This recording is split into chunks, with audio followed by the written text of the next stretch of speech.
So today is patch day for all platforms. We shall be having maintenance from these times, at least on PC, where the game won't be available. However, we have a whole bunch of changes coming, most notably a bunch to the different classes. The known issue is that the Warlock Healer basically won't have, I guess, the description of its powers updated across all languages. With Castle Ravenloft, the pools of decay should no longer be incorrectly floating above the ground or buried underneath the ground. Should make it a lot easier to avoid that damage.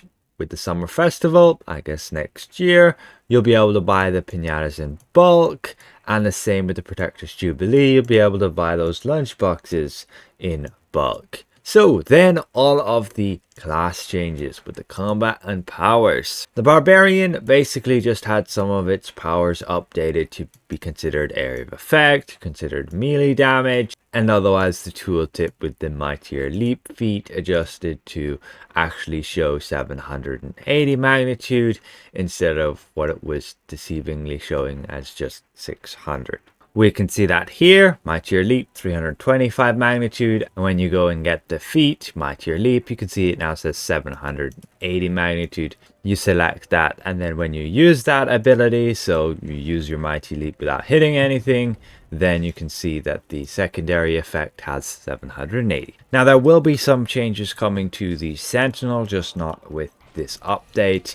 Basically, Primal Fury will be getting updated a bit. Their goals are to give it a bit more support, damage buffs and mitigation, allow it to become easier to generate rage, and give it the ability to have better threat from the get-go and some bug fixes. And we can see already what they're working on with Primal Fury updating so that the minimum magnitude is 200, maximum 650, and ultimately working correctly with its corresponding feats. Then we go to the class Bard. The daily power inspiration has its heal magnitude increased to 400 up from 200.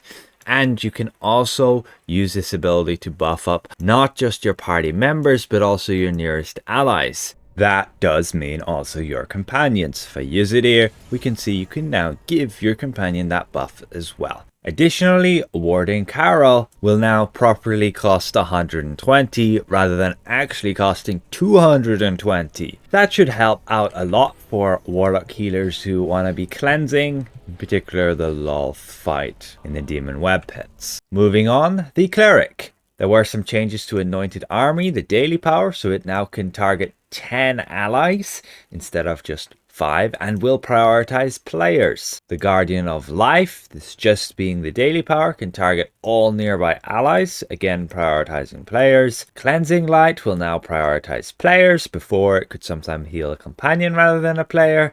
Healing Word can now target all nearby allies, again prioritizing players. This means clerics can actually use Anointed Army effectively in a trial to, give that buff to everybody. Heal when they get reduced to 50% of their hit points, or if you're using the feat, the 3% damage gain. Personally, I think that should be increased to at least 5%. With Guardian of Life, it can now actually heal players outside of your party and also pets, but it won't have any change to the Persistent Guardian. It still will only heal players. And yes, you will be able to heal pets and nearby allies and everything with Healing Word. This is really good.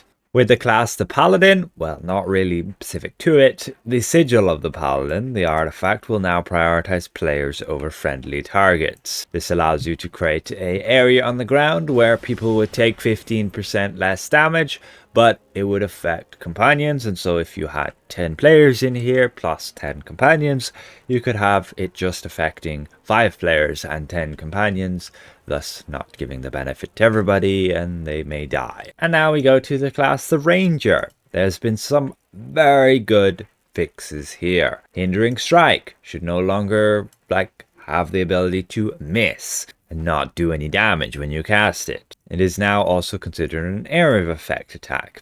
Aimed Shot, the At-Will, this being the much needed fix for the action point regeneration.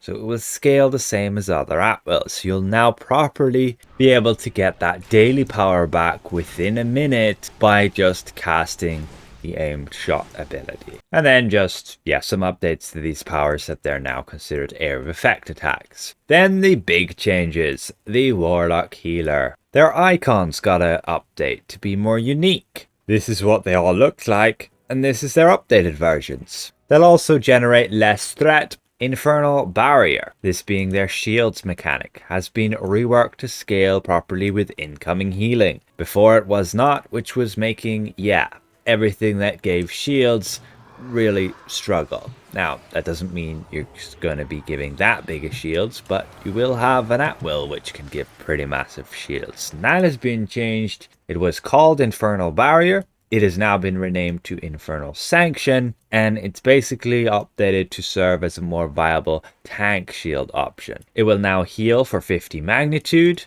and the shield magnitude has been increased to 800 up from 450. However, if you have the Hell Pact feat, you'll have 1,000 magnitude shield. I do not recommend running as Hell Pact because you will suffer so much with heals, and you can still use the at-will to shield pretty significantly when you're just on Fey Pact. But yes, you can see it goes down to 800 magnitude instead of 1,000. But you do gain the nice change to Vampiric Embrace. This has been reworked to function more as a robust healing option for the Soul Weaver, especially in larger trials where players are more spread out.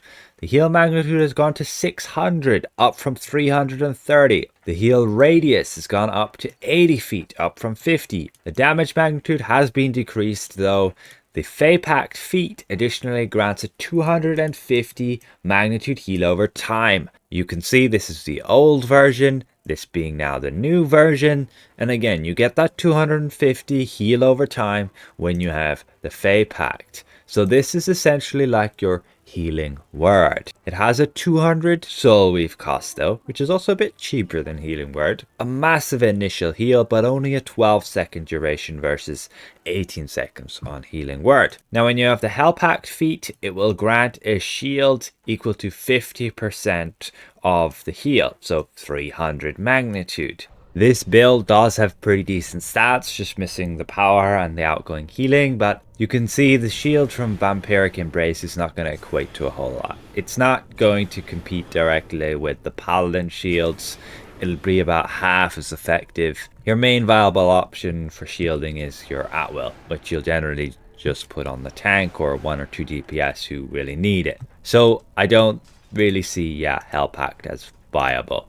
The only time you'll use it is if you're in conjunction with, let's say, a Cleric or a Bard Healer in a trial and you just want those additional shields to everybody rather than the extra heals. Now going back, they have changed the mechanics a bit with the Life Spark and the Life to Pack. Basically, you will no longer need your little heal pet to actually heal with your tab ability, this being your Life Pact. You can go and put your life mark on somebody, and regardless of your life spark, this little bot, you will still be able to heal people with that Life Pact, which means you can use Warlock's Bargain to get rid of that little life spark and still be able to use that Life Pact. However, with the change to Vampiric Embrace, you can see that it will no longer have its cleanse ability. It will no longer remove a negative condition. This has been changed to be placed on Revitalize, which I think is good. I think it would have been a bit overpowered to have Vampiric Embrace with the cleanse, with the heal over time, with the big heal.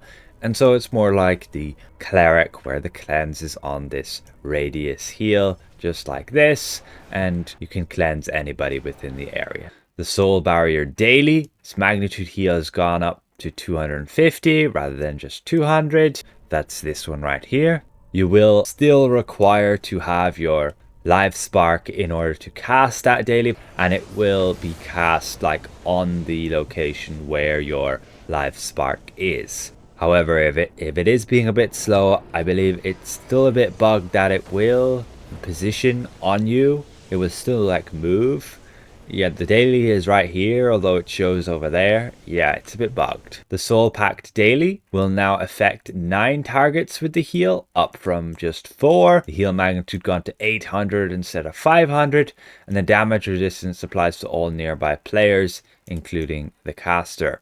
The Soul Siphon daily can now apply a heal to all nearby friendlies, not just party members, but it will prefer players. The heal magnitude has gone to 1500 from just 800, and the radius up to 50 from 40. The tooltip has been fixed to clarify that it only deals 600 magnitude. It always had that. It just had a bug that it was double. The Soulstorm encounter can now heal nearby friendlies, not just party members, again preferring players, and the Swift command class feature has now been renamed to Flowing Link to fit the lifelink rename and theme. That's this ability here, allowing you to move a little bit while you channel your lifelink. Before it was called Swift command. Otherwise, just a few additional updates with that. Pinatas had their cooldown down to 10 seconds. The artifact, the Crystal of Soul's Flight, will now properly be shown in collections in the special category.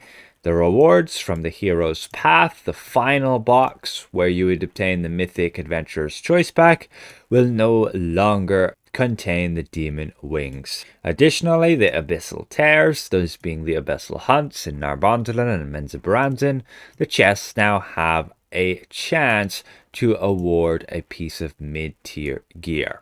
This gear will have 1900 item level and has a lot of different bonuses here. They are not added to the collections as far as I could see, so we can't really tell. I guess it'll be about discovering what we can find. Again, it is quite a small chance at about 5% drop rate. Additionally, with the Zen store, the first time buyer's pack will no longer delivered via the in-game mail, can now be claimed for free in the Zen store. So that is ultimately all the changes with this update. Warlock Healers in particular will be very happy, along with Rangers. Excited to see how well Warlock Healers can now perform. I mean, they could already do pretty well. I've ran quite a few Demon Web Pits through with a Warlock Healer, and they did just fine. I, to be honest, did not notice a difference between a Cleric and a Warlock, at least as a tank. It just requires a bit more positioning in their heal areas. And they'd heal a lot with their at will and their revitalize, and they have some decent heal over times with that as well. A special thank you to all these channel members for their added support. Thanks for watching, and we'll see you guys around. Goodbye for now.